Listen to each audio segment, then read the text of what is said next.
मुख्यमंत्री आणि उद्धव ठाकरे यांनी चर्चा करून सन्मानपूर्वक मार्ग काढावा असं केंद्रीय मंत्री नितीन गडकरी यांनी म्हटलंय। विचाराच्या आणि हिंदुत्वाच्या आधारावर भाजप आणि शिवसेनेत मतभेद नसल्याचंही गडकरींनी म्हटलंय। निवडणुकीमध्ये जे झालं ते सोडून द्यावं असा सल्लाही गडकरींनी दिलाय।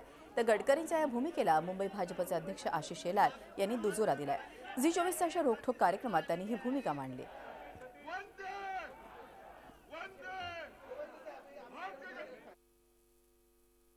इलेक्शन में झालं गेलं, त्यांनी काय बोलले असतील, आमच्या इकडनं काय बोलल्या गेलं असेल, ते इलेक्शन मधलं तेवढं गंभीरतेने घेत नाही, ते सोडून द्यायचं असतं, मन मोठं ठेवायचं असतं। आणि भाजप आणि सेनेने, भाजप सेनेच्या हिताच्या दृष्टीने आणि मुंबई आणि महाराष्ट्राच्या हिताच्या दृष्टीने एकत्र राहणं हे केवळ सगळ्यांच्याच फायद्याचं आहे।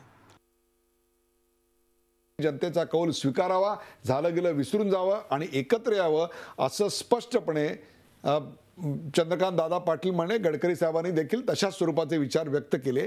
त्यांच्या मतांचा तुम्ही आदर करणार की नाही असा माझा प्रश्न आहे। तुम्ही काय करणार हा प्रश्न नाहीये, त्यांच्या मतांचा आदर करणार का? 100% करणार। ते जोगेही जे म्हणाले ही आमच्या पक्षाची कोर कमिटीमध्ये ठरलेली अधिकृत भूमिका आहे आणि त्यामुळे कोर कमिटीत कोणी काय बोलायचं हे ठरवलं जातं। कोर कमिटी नंतर कोण कोणाशी बोलणार हे देखील ठरतंय। हो, कोर कमिटी नंतर कोणी कोणाशी बोलायचं नाही हेही ठरेल। मग भाजपचा दूत म्हणून कोणी कुठे जायचं हे देखील ठरलेलं आहे। मला वाटतं त्याबद्दलची अजून चर्चाच झालेली नाही।